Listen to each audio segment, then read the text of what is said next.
Hey guys, welcome back to another Collingwood review on the channel. Today I'll be reviewing the Collingwood clash against North Melbourne that occurred yesterday at Marvel Stadium for round 11.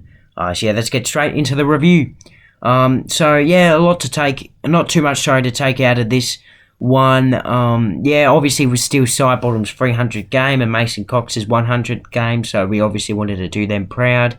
I feel like we did. Unfortunately, we all know what happened to Steele, and that's just shameful. It's just so sad for him how that's happened. Obviously, a bit of an MCL injury, probably will miss a month. Not great. Interesting way to play a 300 game, that's for sure. I just wanted to say congrats to Steele before starting the review. Not too much to take out of it. 35-point win over one of the bottom teams. A win that everyone expected, obviously, assuming we're first at the moment. Still continuing being first, which is always good to see. We certainly have had a few players step up this season.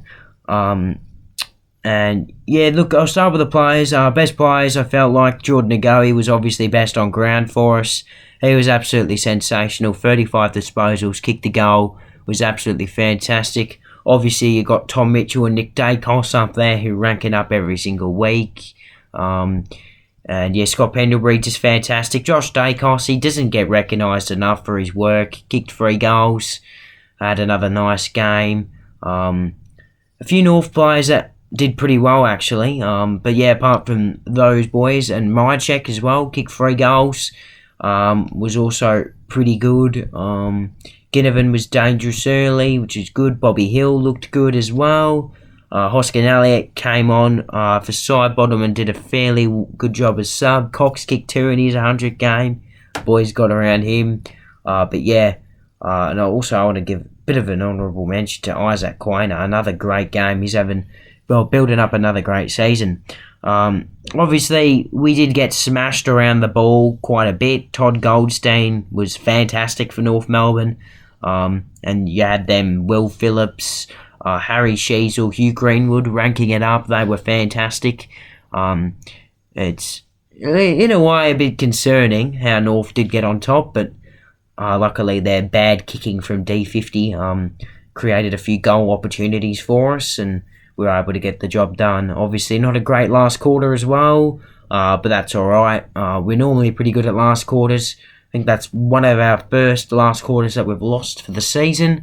And obviously, Nick Larkey had a big point to prove, kicking 5 goals.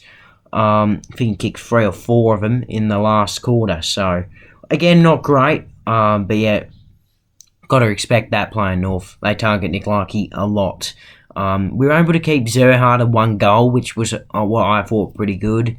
You definitely take that. Stevenson was the other one that did well for North and for the goals, but overall pretty good in defence. Darcy Moore, again, just had a solid game, as you would expect.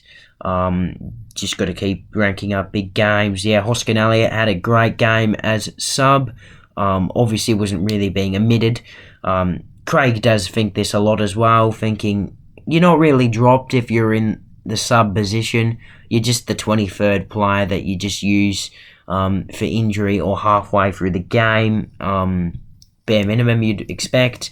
Just a fantastic little moment for some of the boys. It's obviously still Sidebottom, tragic what happened to him in his 300 game, and I think it definitely did digest a lot out of not only the players but the fans as well, and the game just started going from a big celebration to a bit of a low high, I guess. And I guess we worked well around that, and we still managed to play a good game and got the 4 points, which is always important. Especially when you're playing bottom teams. Obviously, we know we've got another one this week, being West Coast. We all know what's happened recently to West Coast. And again, you never know. We could lose this game. I'm not even going to lie. First versus last. It could be bad, that's for sure. Could be pretty embarrassing. good thing for us is Dom Sheed perhaps might be injured, so that's fantastic.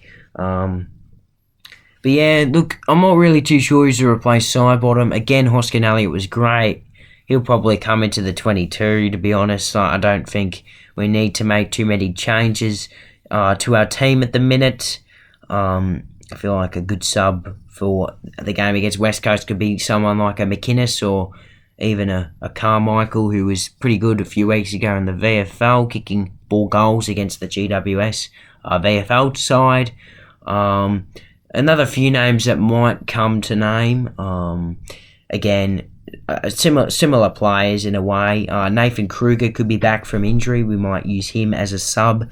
Would be interesting with a tall player as sub. Obviously, Craig's done that before. We might do it. Who knows? But yeah, look, we've got a few good players in there that can certainly cover the role for Sidebottom if we need, and Hoskin Elliott's probably the main man to do so.